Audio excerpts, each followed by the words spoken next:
Assalamualaikum and salam sejahtera to everyone who's watching this video, especially to Madam Zaidatul and Madam Shamim. In this video, I will be presenting about my case study titled Another Can of Bull. Do energy drinks really provide a source of energy? So before we get into it, my name is Muhammad Haris Daniel bin Muhammad Shamsul Badri and my student ID is 2021126297 and I'm from AS120 Group 2C. So to begin this video, I'll start with the introduction of the energy drink.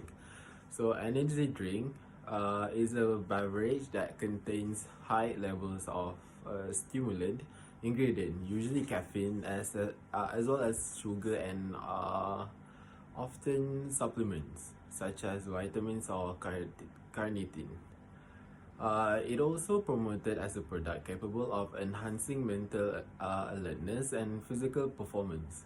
Energy drinks are distinguished from sports drinks, which are used to replace water and electrolytes during or after physical activity, and from coffee and tea, which are brewed, contain fewer ingredients and may be decaffeinated.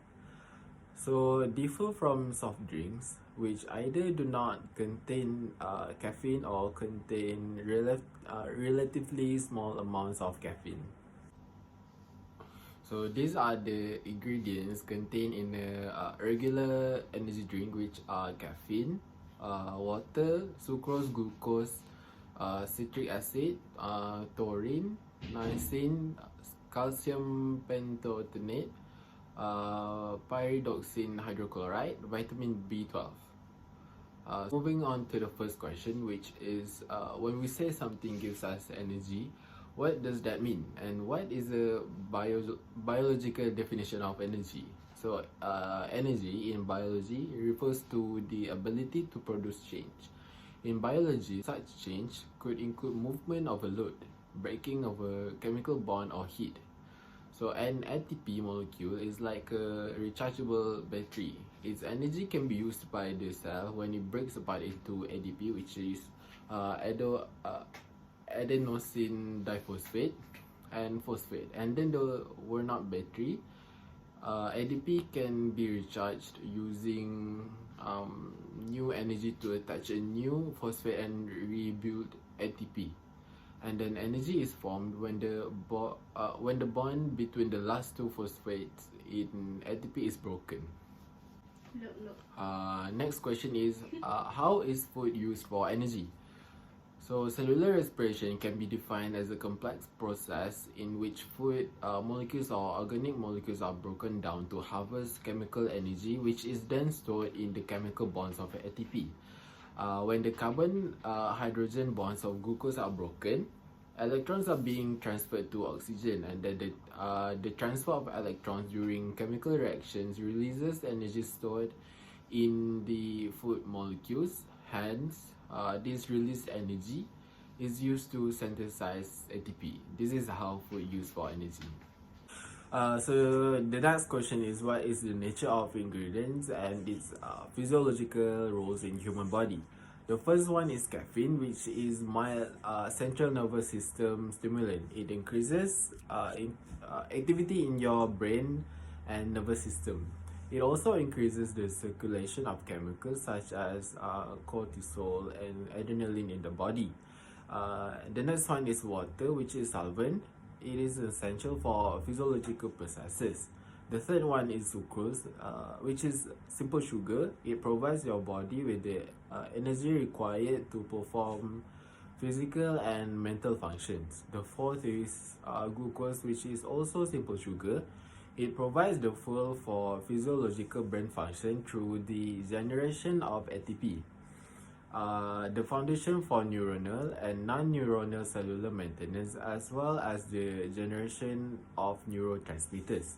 The next one is citric acid, which is weak organic acid. It is a urinary acidifier, inhibits the formation of precipitates of calcium phosphate, calcium carbonate, and magnesium ammonium phosphate, and allows dissolution of stones. The next one is taurine, which is amino acid. it improves time reaction, memory, and concentration. It also acts as an anti-anxiety agent. The next one is niacin, which is water-soluble vitamin. It helps to convert nutrients into energy. It creates cholesterol and fats, creates and repair DNA, and exert antioxidant effects. The next one is calcium pantothenate, which is water-soluble vitamin B5. It helps turn food into the energy needed.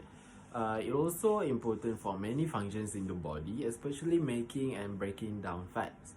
The next one is pyridoxine hydrochloride, which is a vitamin B6. It is required by the body for utilization of energy in the foods eaten, production of red blood cells, and proper functioning of nerves. Then the next one is vitamin B12, which is a water-soluble vitamin. It helps keep body's blood and nerve cells healthy and helps make DNA. Which is the genetic material in all of the cells. It also helps prevent megaloblastic anemia. So the next question is, which ingredients actually provide energy? There are 3 ingredients which actually provide energy. The first one is caffeine. Large amounts of caffeine can provide temporary energy boost, and the 2 others are sucrose and glucose, which form ATP. So the next question is, what is the most common ingredient in energy drinks? There are many, such as caffeine, taurine, glucuronolactone, B vitamins, guarana, ginseng, carnitine, sugars such as sucrose and glucose, antioxidants, and trace minerals. So moving on to the next question, which is, should you simply buy a soft drink rather than one of these energy drinks when you need an energy boost? I would actually not buy soft drinks over energy drinks. This is because soft drinks are mainly just water, sugar, and flavoring.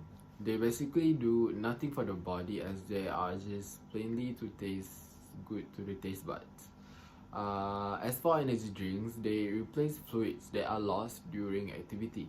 The drinks contain water, electrolytes, and sugar.